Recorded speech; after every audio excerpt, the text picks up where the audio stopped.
tentang yang baik dan yang jahat. Ada suatu sungai mengalir dari Eden untuk membasahi taman itu. Dan dari situ sungai itu terbagi menjadi 4 cabang. Sampai di situ saja saudara bisa kebayang enggak indahnya Taman Eden? Bisa kebayang betul?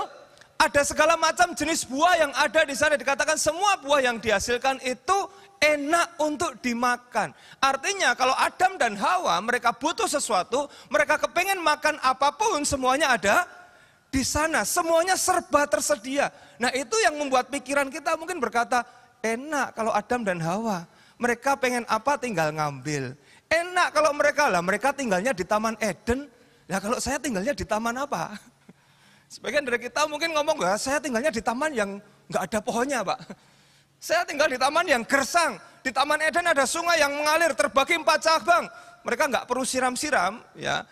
Tumbuhan, tanaman, buah yang ada di sana semuanya terpelihara dengan sempurna. Di tempat saya sudah kerja mati-matian, saya sudah berjuang sungguh-sungguh, tapi ya tetap kering. Sudah usaha sungguh-sungguh, sudah kerja mati-matian, hasilnya ya kering. Sudah melakukan segalanya, rasanya sudah berjuang dengan sungguh-sungguh, tapi taman keluarga saya ya tetap kering. Di sini saja setiap kita hati-hati, jangan gagal fokus, jangan salah fokus. Kalau kita bicara nanti kalau saya tinggalnya di Taman Eden ya saya juga pasti bahagia. Saudara tahu nggak Taman Eden sekarang ada di mana? Jangan bilang di Kaliurang ya. Ya, sampai hari ini para penafsir pun nggak pernah tahu Taman Eden itu realnya di mana. Ada penafsir yang bahkan bilang Taman Eden di mana tahu? Di Iran. Ada yang mau ke Iran? Salah-salah kena rudal di sana, betul kan? Itu tempat yang kita tidak pernah tahu. Tapi hari ini dimanapun itu saya percaya kebahagiaan saudara dan saya bukan tergantung saudara ada di mana. Amin. Loh masih belum amin. Bukan tergantung di mana saudara berada. Alangkah kasihannya kalau kita bahagianya tergantung pas saya ada di mana. Atau ketika saya ada di tempat yang enak, tempat yang nyaman. Jangan terjebak, jangan gagal fokus dengan yang namanya Taman Edennya. Tapi saudara tahukah, Taman Eden mau seindah apapun, mau sekeren apapun, mau sesubur apapun, tanpa Tuhan di sana ya hanya akan jadi taman biasa.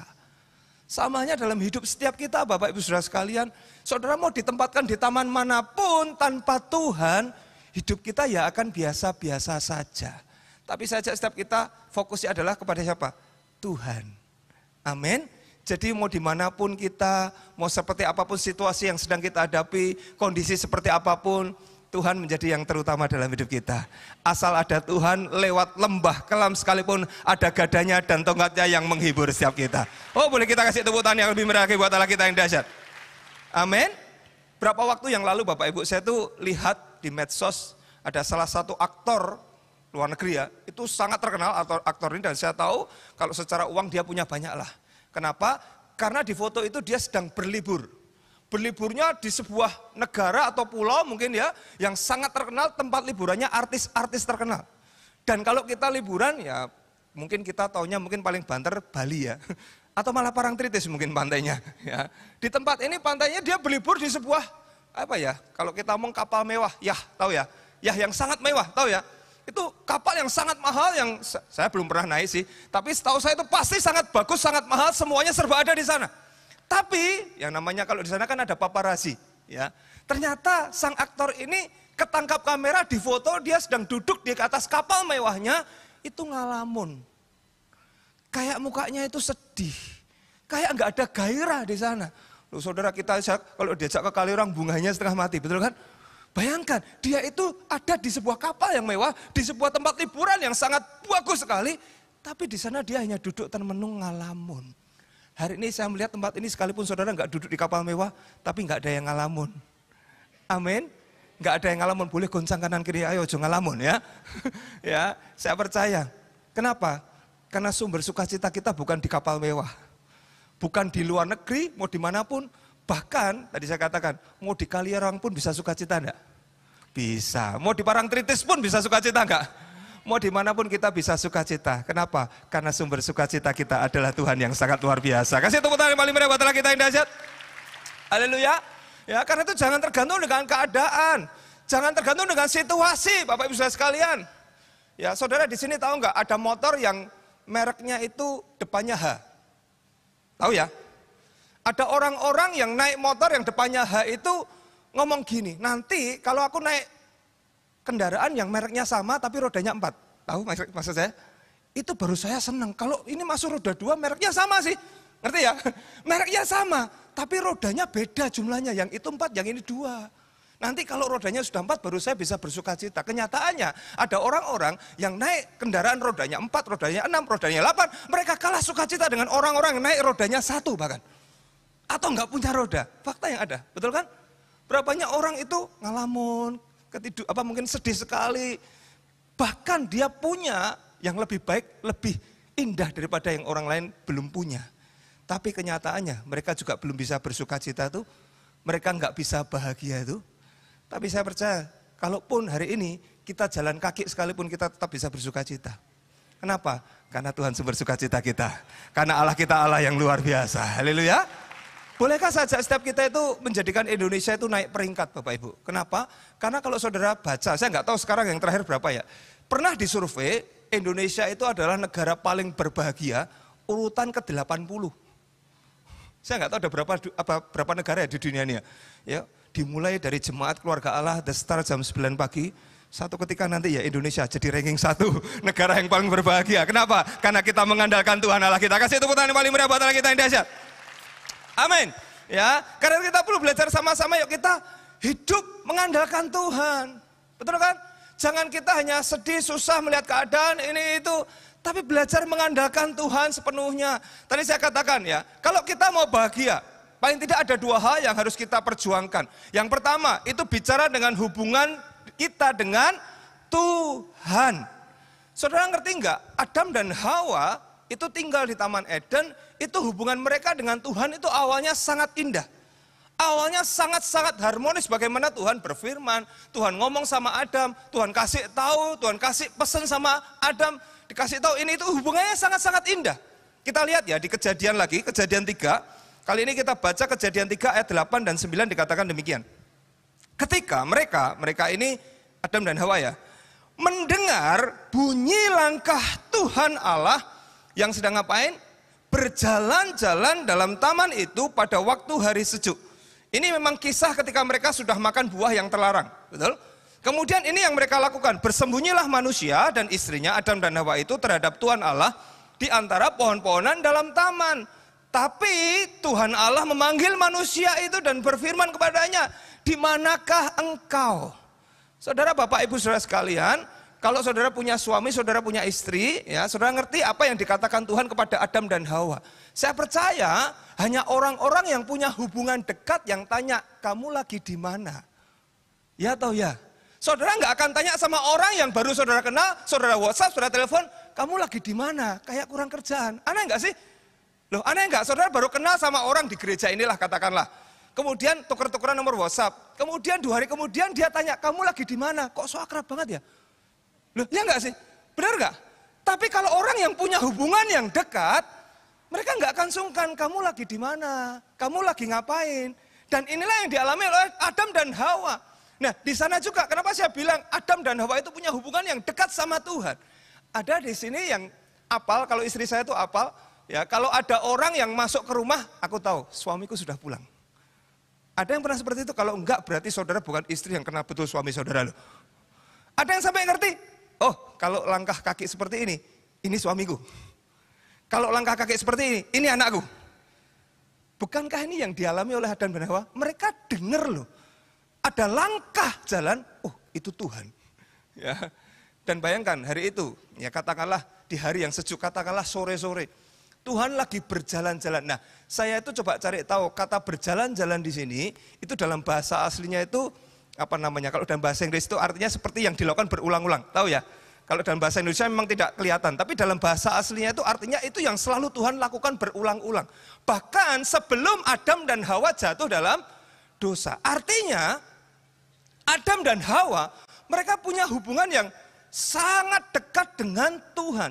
Jadi di sini kita tahu sumber kebahagiaan Adam dan Hawa sebagai suami dan istri bukan karena mereka ditempatkan di Taman Eden, tapi karena mereka punya hubungan yang spesial dengan Tuhan. Tapi sejak mereka makan buah yang dilarang itu, mereka jatuh dalam dosa. mereka punya hubungan itu rusak dengan Tuhan. Buktinya apa? Tadi Tuhan tanya apa? Di manakah kamu? Ya, kalau kita sekarang bicara, mosok sih Tuhan nggak tahu Adam dan Hawa di mana? Kira-kira Tuhan tahu nggak? Kok tanya? Kamu di mana? Bukan karena Tuhan nggak tahu, tapi karena dosa memisahkan mereka dengan Tuhan. Hubungan Adam dan Hawa rusak sejak mereka melakukan dosa. Dan hari itu Tuhan tanya, kamu di mana? Hari ini jangan sampai kita hidup dalam dosa sehingga hubungan kita dengan Tuhan menjadi rusak. Bertobat, amin. Tinggalkan dosa, katakan amin. Dan saya berdoa hari ini kita punya hubungan yang indah dengan Tuhan. Bolehkah saja setiap kita check up masing-masing? Kalau kita bikin skala 1 sampai 10, kira-kira seperti apa ya hubungan kita dengan Tuhan? Sampai sejauh mana kita mengenal Tuhan? Sampai sedekat apa kita itu sama Tuhan? Percayalah, selama hubungan kita dengan Tuhan itu nggak dekat, sulit untuk kita bisa merasakan bahagia, sekalipun kau punya segalanya. Kalau saya ngomong segalanya, kau punya keluarga, kau punya uang, kau punya ini, itu dan sebagainya. Selama hubunganmu dengan Tuhan itu tidak baik-baik saja, berapa banyak orang merasakan kekosongan di dalam kehidupannya. Bolehkah saya ambil contoh seorang yang saya percaya, orang ini boleh sih kita katakan punya segalanya. Daud, tadi kita baca Mazmur 23, betul? Daud itu adalah orang yang kurang apa saya tanya? Istri punya enggak? Banyak, jangan ditiru bapak-bapak, katakan amin. Yang amin istri saya, bapak-bapak, ya, istri dia punya enggak? Punya enggak? Banyak istrinya Pak. Enggak cukup istri, dia punya saudara banyak, apalagi? Harta punya enggak? Punya, emas punya banyak, kuasa dia punya enggak? Punya, dia punya segalanya. Punya segalanya dalam arti punya hal-hal yang mungkin orang pada waktu itu pengen. Bahkan kita hari ini kalau kita hidup, kita lihat Daud, kita pasti pengen kok jadi seperti dia. Apa yang dia enggak punya? Keluarga punya, tinggal di istana, harta banyak, kuasa ada dan seterusnya. Tapi Daud itu nulis di Mazmur 16 ayat 11 seperti ini. Dalam bahasa Indonesia masa kini dikatakan seperti ini, kau tunjukkan kepadaku jalan menuju kehidupan. Padamu, mu di sini siapa? Tuhan, kepadamu aku mendapat apa? Kegembiraan berlimpah dan kebahagiaan untuk selama-lamanya. Di sini Daud sedang mengakui padamu, bukan pada emasnya, bukan pada istrinya yang banyak, bukan pada istananya yang megah, bukan pada apa yang dia punya, tapi dia ngomong pada Tuhan aku mendapatkan kegembiraan. Pada Tuhan aku mendapatkan kebahagiaan yang berlimpah. Daud tidak sedang mendinai apa yang dia punya itu mendatangkan kegembiraan loh. Saya tanya di sini, kalau sudah punya uang banyak dan kurang uang, mana lebih senang? Udah ada ngaku. Mana lebih senang? Banyak. Tapi ada kalanya Tuhan izinkan mungkin kita lagi kurang. Pertanyaan saya, apakah kita nggak bisa bahagia setelah itu? Apakah kita kemudian kehilangan kegembiraan? Kadang-kala kita juga ngalami yang namanya sakit, bukan? Puji Tuhan kalau hari ini saudara sehat bisa kegerai, puji Tuhan. Kadang-kadang masuk angin juga Bapak Ibu. Dan kalau ketika engkau masuk angin itu menghalangi engkau bisa bersuka cita dan bergembira. Artinya kebahagiaan kita tergantung padamunya di sini adalah kesehatan. Tapi Daud sedang ajarkan pada setiap kita, padamu Tuhan sumber kebahagiaan. Padamu Tuhan sumber kebahagiaanku, kegembiraanku, bukan yang lainnya. Tuhan kasih Daud segala orang-orang yang kepengen. Tapi dia tetap bisa mengakui, hanya pada Tuhan sumber kebahagiaanku. Hari ini Bapak Ibu Saudara sekalian, yuk kita gantungkan kebahagiaan, kegembiraan kita hanya kepada Tuhan. Saya berdoa, sukacita ilahi, sukacita surgawi memenuhi hati setiap orang-orang yang ada di tempat ini. Amin. Karena kalau kita bergantung pada yang ada, satu ketika bisa kecewa enggak? Saudara punya handphone baru, seneng enggak? Kalau sampai enggak seneng kasih saya handphonenya. Seneng enggak punya handphone baru? Seminggu masih seneng enggak? Kalau enggak seneng kasihkan tetangganya. Sebulan, setengah tahun, biasa toh. Loh, ya kan? Biasa, jadi biasa bukan berarti kita tidak mengerikan, jadi biasa, ya toh ya? Manusia, barang, harta benda, itu bisa mendatangkan sukacita, ya, saya akui, ya. Siapa sih di sini yang nggak senang kalau tiba-tiba pulang dari tempat ini dapat hadiah mobil baru? Cuman 3 orang yang amin, telat. telat. Bangun semuanya. Siapa sih yang nggak senang kalau pulang dari ibadah ini dapat hadiah rumah baru? Wah, ternyata kurang besar hadiahnya. Sudah tinggal di sana sebulan, 2 bulan, setahun, 2 tahun, bukan tidak mensyukuri berkat Tuhan lo ya. Tapi lama-lama jadi biasa enggak? Oke, biasa. Kenapa? Karena semuanya itu terbatas. Bahkan tidak sedikit ketika dapat hadiah rumah, motor, bersuka cita. 2-3 tahun kemudian ketika harus dandan, tahu dandan ya? Yang tadinya jadi berkat dalam hidup kita, kita mulai ngeluh, aduh mulai rusak, aduh mulai harus ini, itu, dan sebagainya. Betul kan? Kalau kita gantungkan sumber kebahagiaan, kegembiraan kita hanya ketika kita dapatkan sesuatu. Ya, paling bertahan sampai kapan? Iya kan? Karena itu saudara masih ingat gak kisah seorang wanita Samaria? Ketika Yesus lagi duduk di sumur Yakub, nongkrong di sana, murid-muridnya lagi pergi, ada seorang wanita Samaria datang sama Yesus. Masih ingat ceritanya? Siang hari dia datang sama Yesus, dia mau nimba air di sana. Gak ada yang ingat ceritanya. Ingat gak? Kemudian Yesus minta tolong sama perempuan ini. Aku minta tolong, minta air yang ada padamu. Betul? Kemudian ya, singkat kata perempuan ini ngomong, aku kan orang Samaria, kamu orang Yahudi. Kita kan gak bergaul. Dan seterusnya seperti itu. Sampai pada satu pertanyaan yang sejujurnya ketika saya baca ini, saya cukup bingung, ngapain ya Yesus itu tiba-tiba tanya tentang suaminya. Masih ingat ceritanya? Dan ternyata hari itu Yesus sedang ngobrol dengan seorang wanita yang 7-Eleven. Tahu 7-Eleven? Kumpul kebo dengan seorang pria. Betul kan? Dan kemudian Yesus tanya, Yesus ngomong sama dia, kamu ini ya tinggal dengan pria yang bahkan bukan suamimu. Betul? Berapa kali dia kawin cerai, saya tanya. Masih ingat? Hah? Berapa kali dia kawin cerai? 5 kali. Ini hampir nikah yang ke-6. Di situ Yesus sedang tegur dia. Kamu ini ya, kalau cuma lihat pria, lihat suami, kamu lihat harapkan ini itu gak terjadi, gak dapat, pisah, cerai. Kawin lagi sama yang ini, gak dapatkan yang dia diinginkan, cerai lagi, kawin lagi dengan ini, sampai 5 kali loh. Artinya Yesus sedang ingatkan pada setiap kita juga Bapak Ibu. Selama kita itu melihat manusia, lihat apa yang ada di dunia ini, akan selalu ada celah untuk kita itu kecewa dan meninggalkan. Tapi Yesus sudah ngomong sama dia, ayo bergantung kepada air hidup. Yaitu Yesus sendiri, maka kamu akan selalu dipuaskan.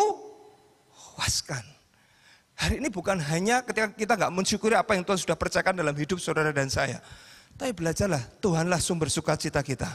Biarlah dia selalu menjadi air hidup yang bisa memuaskan kita dengan kegembiraan dan kebahagiaan yang tidak pernah habis-habisnya. Tepuk tangan yang paling meriah buat kita ini aja. Bolehkah saya setiap kita hari ini sejauh apapun hubunganmu sama Tuhan, percayalah. Kalau engkau mau kembali sama Tuhan, Tuhan akan terima setiap kita. Amin. Bahkan kalau hari-hari ini ada yang datang ke gereja, saya nggak tahu, mungkin ada yang datang ke gereja hanya karena formalitas. Hanya karena diajak. Hanya karena mungkin nggak ada kerjaan mungkin hari Minggu ini. Hari ini bolehkah saja setiap kita kembali memprioritaskan hubungan kita dengan Tuhan. Bersyukur loh Bapak Ibu. Sekarang kali saya ingatkan kita tuh jadi orang Kristen bukan hanya beragama Kristen. Tapi kita itu menjadi pengikut Kristus di mana kita itu punya hubungan Bapa dan anak. Dimanapun yang kita tidak pernah bisa temukan di tempat lain.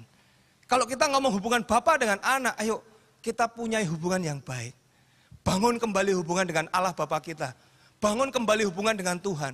Ayo baca firman lagi. Ayo ibadah dengan sungguh-sungguh. Ayo punya kehidupan doa yang baik.